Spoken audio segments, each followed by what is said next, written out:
Hello मेरे प्यारे साथियों, कैसे हैं आप सभी लोग। मैं हूं आपका दोस्त अभिषेक और स्वागत करता हूं आप सभी का अपने इस ऑनलाइन प्लेटफॉर्म अभिषेक स्टडी जोन में। तो जैसा कि हम लोग पढ़ रहे थे, तो हम लोग क्या पढ़ रहे थे भाई? तो हम लोग पढ़ रहे हैं फिजिक्स। क्या पढ़ रहे हैं? फिजिक्स। और फिजिक्स में हम लोगों ने क्या क्या पढ़ लिया है? तो हम लोगों ने दर्पण को खत्म कर लिया था। अब दर्पण को खत्म करने के बाद मैंने कल आप शुरू किया था अपवर्तन। क्या शुरू किया था? अपवर्तन। तो कल हम लोग क्या पढ़ रहे थे? अपवर्तन। अपवर्तन। अपवर्तन यानी रिफ्रैक्शन बोलते हैं इन इंग्लिश, रिफ्रैक्शन। क्या पढ़ रहे थे हम लोग? अपवर्तन। अपवर्तन क्या होता है? तो अपवर्तन मैंने आप लोगों को कल की वीडियो में अच्छे से समझा दिया है, फिर भी एक बार रिकॉल करने के लिए मैं आप लोगों को थोड़ा बहुत समझा देता हूं। अपवर्तन कहते किसको हैं? तो जब कोई प्रकाश की किरण एक माध्यम से दूसरे माध्यम में प्रवेश करती है। क्या मैंने बोला? जब कोई प्रकाश की किरण एक माध्यम से दूसरे माध्यम में प्रवेश करती है तो वह अपने मार्ग से विचलित हो जाते हैं या अपने मार्ग को थोड़ा सा परिवर्तित कर देती है। यानी जाना तो उसको सीधे चाहिए, लेकिन वो क्या कर देती है, अपने जो मार्ग रहता है सीधे से थोड़ा सा वो टिल्ट हो जाती है, यानी थोड़ा सा इधर या इधर मुड़ जाती है। मतलब मैंने क्या बोला? तो जैसे मान लीजिए हमारे पास कोई ये माध्यम है, जैसे मान लीजिए वायु है और ये मान लीजिए ये कांच है। क्या है? कांच। तो देखो, जाने को तो इधर जा रही थी तो इसको निकल जाना चाहिए इसे। ये नॉर्मल खींच देते हैं।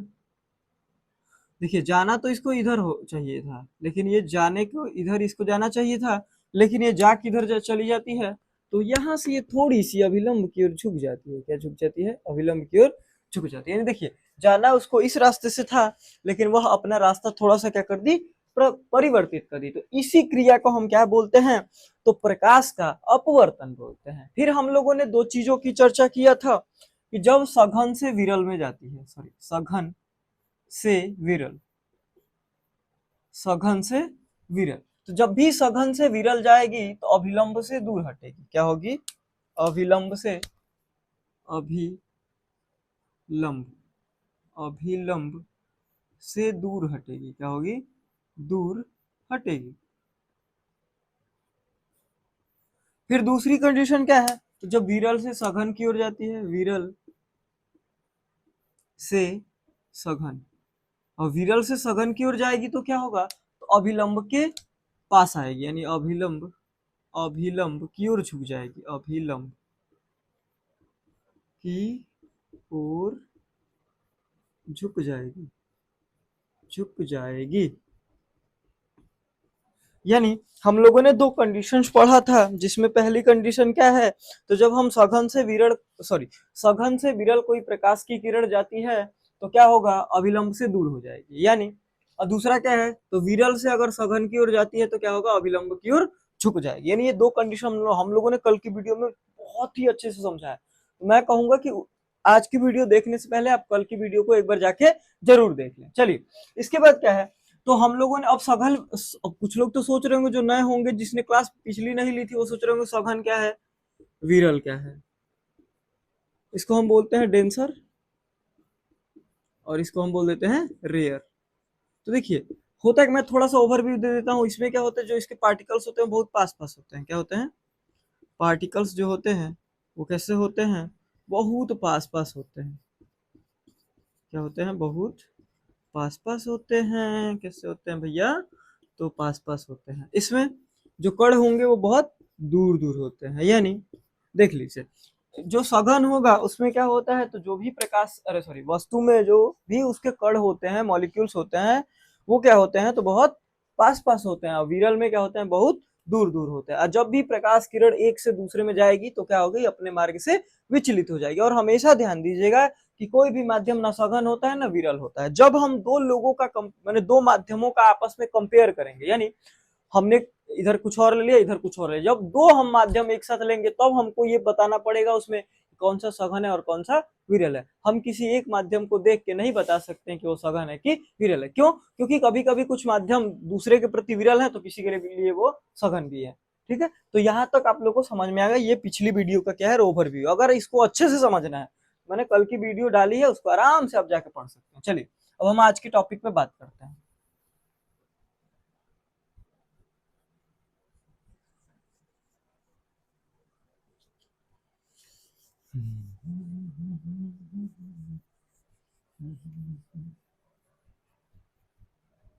आज हम बात करने वाले हैं अपवर्तन के गुण। गुण नहीं, अपवर्तन के उदाहरणों की आज हम बात करेंगे। किसकी बात करेंगे? अपवर्तन के उदाहरण। उसके पहले हम लोग एक समझ लेते हैं क्या, तो जब भी विभिन्न माध्यमों में परिवर्तन होगा, यानी जब भी एक से अधिक वो होंगे, देखिए विभिन्न विभिन्न माध्यमों में परिवर्तन, माध्यमों में अपवर्तन, यानी एक से दो तीन रहेंगे तो कैसे होगा। चलिए अब देखो, हम लोग बहुत सारे माध्यम ले लेते हैं। देखिए सबसे पहले हम लोग लेते हैं एयर। क्या हो जाता है? एयर। यहाँ सेकंड पे हम लोग ले लेते हैं, ये वाला एयर है, ये दूसरी वाली वाटर है। वाटर के बाद हम लोग लेते हैं कांच यानी ग्लास। उसके बाद हम फिर ले लेते हैं एयर। देखो इसको बोल देते हैं V1, V2, V3 और ये फिर V1, क्योंकि फिर ये एयर, यहाँ भी एयर। यानी हम लोगों ने टोटल कितने माध्यमों को लिया है? तो 3 माध्यमों को लिया। अब इसमें हम प्रकाश की किरणों को गुजारते हैं। अब देखिए ये है एयर, यहाँ से जब प्रकाश की किरण यहाँ जाती है तो देखिए ये सघन है और ये विरल है। तो विरल है तो यहाँ पे क्या होगी? ऐसे देखिए, ये अभिलंब की ओर थोड़ा सा क्या हो जाएगी? झुक जाएगी। झुक के फिर अब यहाँ आएगी। अब देखिए ये विरल हो जाएगा, अब ये सघन हो जाएगा, तो फिर क्या होगा? फिर भी अभिलंब की ओर झुक जाएगी। तो यहाँ से ऐसे चल रही थी, फिर ऐसे आ जाएगी। अब फिर जब यहाँ से, अब देखिए ये सघन है और सघन से जब यहाँ विरल में जाएगी, सघन से जब विरल में जाएगी तो दूर हट जाएगी, यानी अभिलंब से क्या हो जाएगी? दूर हो जाएगी। ये इतनी कंडीशन आपको देखने को मिलेगी। देखिए सबसे पहली कंडीशन, तो इन दोनों में अगर हम बात कर रहे हैं तो ये विरल हो जाएगा, ये सघन हो जाएगा, तो फिर अभिलंब की ओर झुक गए। अब इन दोनों की हम बात करेंगे तो देखिए अब ये विरल हो गया और ये सघन। मैंने बोला ना कि कोई भी माध्यम अकेले रहेगा तो ना ही वो सघन है ना ही वो विरल है। जब दो लोगों का हम कंपेयर करेंगे तो वो कभी सघन और कभी विरल बन जाते हैं। तो देखिए यहाँ पे ये विरल था और ये सघन था, अब यहाँ ये विरल हो जाएगा और ये सघन हो गया, तो फिर यहाँ झुक गई। अब यहाँ पे ये सघन है और ये विरल है, सघन से विरल में जब भी जाती है तो अभिलंब से दूर हटती है। इतनी कंडीशन है। इनको थोड़ा सा हम नोट करते हैं इक्वेशन में क्या होता है। तो देखो अब जो यहाँ पे एयर को हम ए से दिखाएंगे, इसको डब्ल्यू से, इसको जी से, तो हम लिख सकते हैं ए म्यू जी बराबर V1 अपन V2। बोले ये तो लिख सकते हैं ना, यानी देखो पहला माध्यम और म्यू लिख के दूसरा माध्यम, सॉरी यहाँ पे डब्ल्यू होगा, डब्ल्यू डब्ल्यू डब्ल्यू डब्ल्यू क्या हो गया? पहला माध्यम और यहाँ पे दूसरा माध्यम। वायु के सापेक्ष क्या बोलेंगे? पहले क्या है? वायु के सापेक्ष पानी का अपवर्तन है। क्या बोलेंगे? वायु के सापेक्ष पानी का अपवर्तन। यहाँ देख लो जो पहले रहेगा, यहाँ हम बोलेंगे वायु के सापेक्ष, वायु के सापेक्ष कांच का अपवर्तनांक, जिसे कांच का अपवर्तनांक। ध्यान दीजिएगा ये न्यूमेरिकल में थोड़ा सा अपवर्तनांक, न्यूमेरिकल में थोड़ा सा बहुत कष्ट देगा ये ध्यान दीजिएगा। जो पहले होगा उसी के सापेक्ष क्या होगा? दूसरा वाला, यानी वायु के सापेक्ष कांच का अपवर्तनांक। तो पहली कंडीशन हमने लिख लिया, एयर म्यू वाटर V अपन V2। दूसरी ये इक्वेशन नंबर, इसको 1 कर लीजिए। दूसरी इक्वेशन करते हैं, दूसरी इक्वेशन क्या हो जाएगी? तो ये W mu Z equal to V2 upon V3 होगा। ये equation number 2, V2 upon V3। फिर अभी एक और दिख रही है तो इक्वेशन नंबर 3 लिख लेते हैं। क्या होगा? तो G म्यू A बराबर हो जाएगा तुम्हारा V3 अपन V। यहाँ तक ठीक है? क्या है यहाँ तक? ठीक है। बोलिए अब देखो हम इन तीनों इक्वेशंस का आपस में क्या करते हैं? मल्टीप्लाई करा देते हैं। क्या करते हैं? तो इन तीनों इक्वेशंस का हम यहाँ पे मल्टीप्लाई करा देते हैं। देखिए इसका मल्टीप्लाई करिए तो A mu ji into W, ये इक्वेशन नंबर 3 है, W म्यू जी फिर मल्टीप्लाई इक्वल टू क्या हो जाएगा? G म्यू ए बराबर पहली कंडीशन में V1 अपन V2, दूसरी कंडीशन में V2 अपन V3, तीसरी कंडीशन में V3 अपन V1। देखिए इससे ये खत्म, इससे ये सॉरी इससे ये खत्म, इससे ये खत्म, यानी टोटल इधर कट के क्या हो गया? 0। अब हमारे इधर से किसी की भी वैल्यू अगर हम निकालना चाहते हैं, किसी की भी आप सेपरेट वैल्यू निकालना चाहें, यहाँ से W क्या निकालना चाहा? W म्यू जी, तो क्या हो जाएगा? W म्यू जी, तो इसको छोड़ दो, इन सबको इधर इधर 1 है तो 1 अपन A mu ji into G mu A, यानी हम ऐसे करके यहाँ से कोई भी वैल्यू हम निकाल सकते हैं। तो हमेशा ध्यान दीजिएगा जब भी ऐसी लिखा रहे, ये इससे लिख के दे तो पहले वाले में हम लिखेंगे उसके सापेक्ष दूसरे वाले माध्यम का क्या होगा, अपवर्तनांक होगा। बोलिए यहाँ तक कोई कष्ट परेशानी दुख नहीं है ना, होना भी नहीं चाहिए। मैं ये थोड़ा सा कम समझ में आएगा, लेकिन न्यूमेरिकल में जब आएगा ना तो ये हम लोग प्रयास करेंगे कि समझ में, क्योंकि 12th लेवल का है, या उससे भी ऊपर जो जेईई नीट की हम परीक्षाएं देते हैं जहाँ फिजिक्स आती है, तो वहां से वहां की बेसिक्स है। देखो मैं ये नहीं कहूंगा कि ये पढ़ के आप जेईई या नीट क्रैक कर लेंगे, लेकिन ये बेसिक्स हैं, इनके बिना आप वहां थोड़े से अधूरे फील करेंगे, यानी आपको थोड़ी सी परेशानी होने वाली है। बोलिए यहाँ तक कोई दिक्कत है, नहीं होनी चाहिए। अब देखो इसके बाद हम चलेंगे थोड़े से अपवर्तन के कुछ उदाहरण जो हमारी डेली लाइफ में दिखते हैं, क्या होते हैं, तो अपवर्तन के कुछ उदाहरण जो हमारी डेली लाइफ में दिखते हैं। अब डेली लाइफ में दिखते हैं तो चलिए बात करते हैं डेली लाइफ, ये ठीक है, इसका स्क्रीनशॉट ले लीजिएगा मन करे तो। चलिए अब हम चलते हैं उदाहरण पे अपवर्तन के।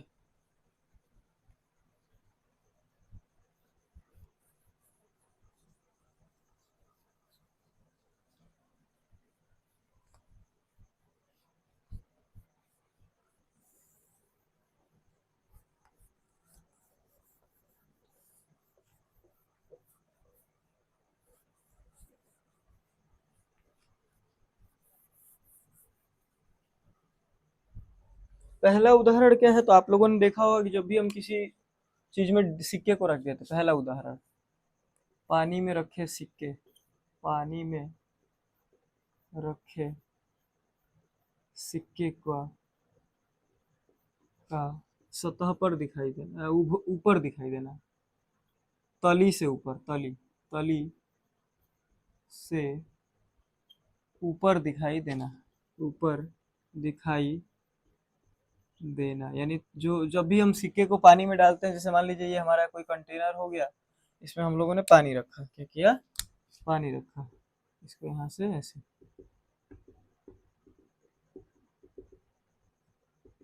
पानी रखा, तो मान लीजिए यहाँ पे हम लोगों ने एक सिक्का रख दिया, क्या किया, एक सिक्का रख दिया। अब सिक्का यहाँ पे रखेंगे ना तो उसका प्रतिबिंब देखिए कैसे बनता है। जब भी ये देखो यहाँ से ये सीधे, जब भी कोई किरण 90 डिग्री पे आएगी तो सीधे इधर से जाएगी और इधर से जाएगी।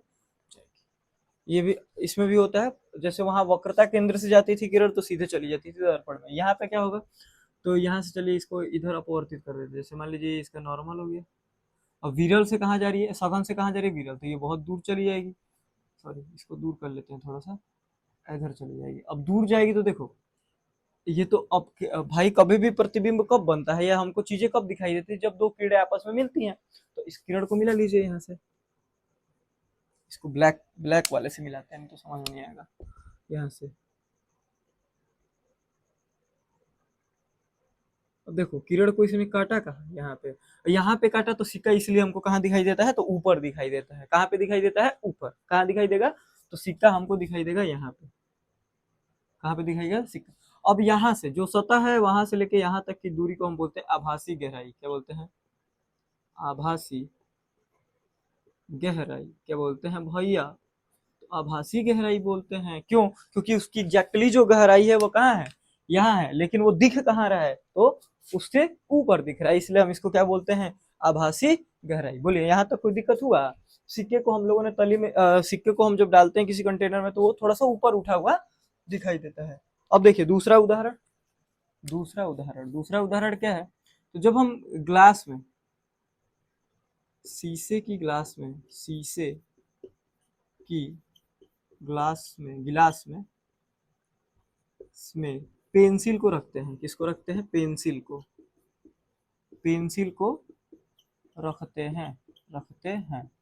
तो जब पेंसिल को रखेंगे ना, तो पेंसिल को रखेंगे तो लगेगा कि पेंसिल ही टूट गई है।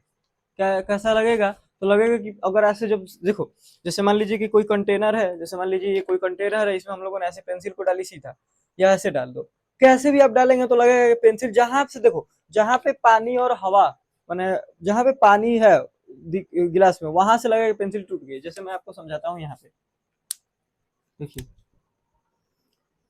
जैसे मान लीजिए ये कोई गिलास है, इसमें यहाँ तक पानी है, ठीक है,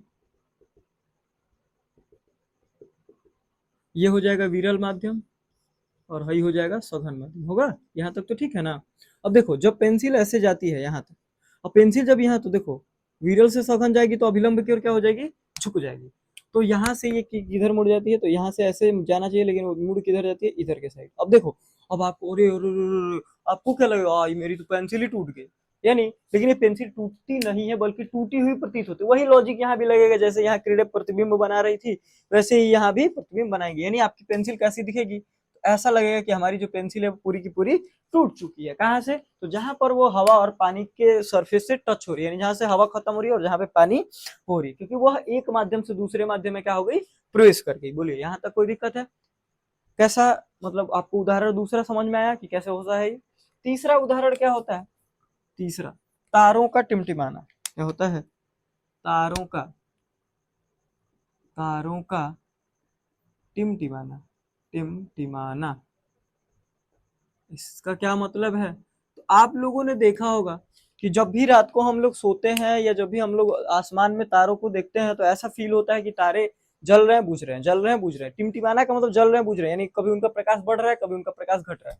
इसका क्या मतलब होता है? तो इसका ये होता है ना कि वहां पे क्या होता है, तो क्या तारे भी एक जगह से दूसरी जगह या अपना माध्यम बदल रहे हैं? नहीं। आपको पता है कि हमारा जो पर्यावरण होता है, जब हम उसके ऊपर जाने लगते हैं तो गर्म हवाएं भी चलती है और ठंडी हवाएं भी चलती है। क्या होती है? गर्म हवाएं भी चलती हैं और ठंडी हवाएं चलती हैं। तो इनकी वजह से क्या होता है ना कि तारों में जो प्रकाश की मात्रा है वो कम ज्यादा होती रहती है, या वो माध्यम, उन लोगों में हवा की वजह से हवा मध्यम, हवा बदलती है इधर से उधर, लेकिन हमको फील होता है कि तारे क्या हो रहे हैं, तो कभी तेज चमक रहे हैं कभी कम चमक रहे हैं। बोलिए यहाँ तक ठीक है? यानी तारों का टिमटिमाना भी किस क्या है, तो वो भी एक प्रकार का क्या है, तो अपवर्तन का उदाहरण ही है। ठीक है,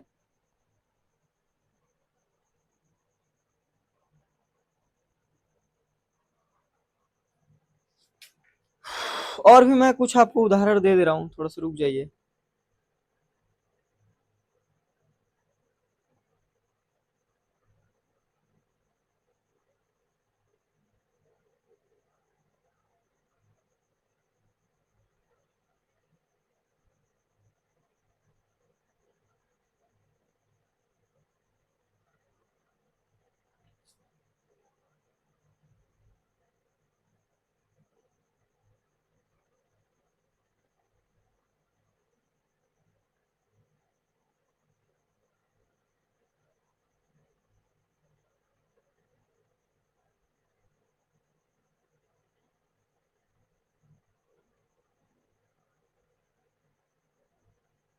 चलिए, अपवर्तन का और उदाहरण है, जैसे मैंने आप लोग को बताया ना कि पेंसिल जब हम पानी में डालते हैं तो वो मुड़ जाती है। उसके बाद मैंने दूसरा बताया कि शीशे, अरे वो सॉरी, सिक्के को अगर हम किसी पानी वाले कंटेनर में रखते हैं तो वो अपनी तली से क्या होता है, ऊपर हुआ दिखा। इंद्रधनुष बनता है ना, आप लोगों ने इंद्रधनुष देखा है, उस टाइम भी क्या होता है, तो अपवर्तन ही होता है। तो मैं आशा करता हूँ कि आज की वीडियो बहुत कुछ नहीं है, लेकिन मैंने सोचा कि ये भी आपको बता दूं, नहीं तो अगर मैं छोड़ के सीधे लेंस पे चला जाता तो आपको समझने में थोड़ी सी दिक्कत होती है। सापेक्ष अपवर्तनांक वाला क्या है, सापेक्ष अपवर्तनांक। तो ठीक है, तो आज मैं आशा करता हूँ कि आज की जो वीडियो है वो बहुत अच्छी होगी या आपको समझ में आई होगी। नहीं आई होगी तो उसको 2 बार देख लीजिएगा।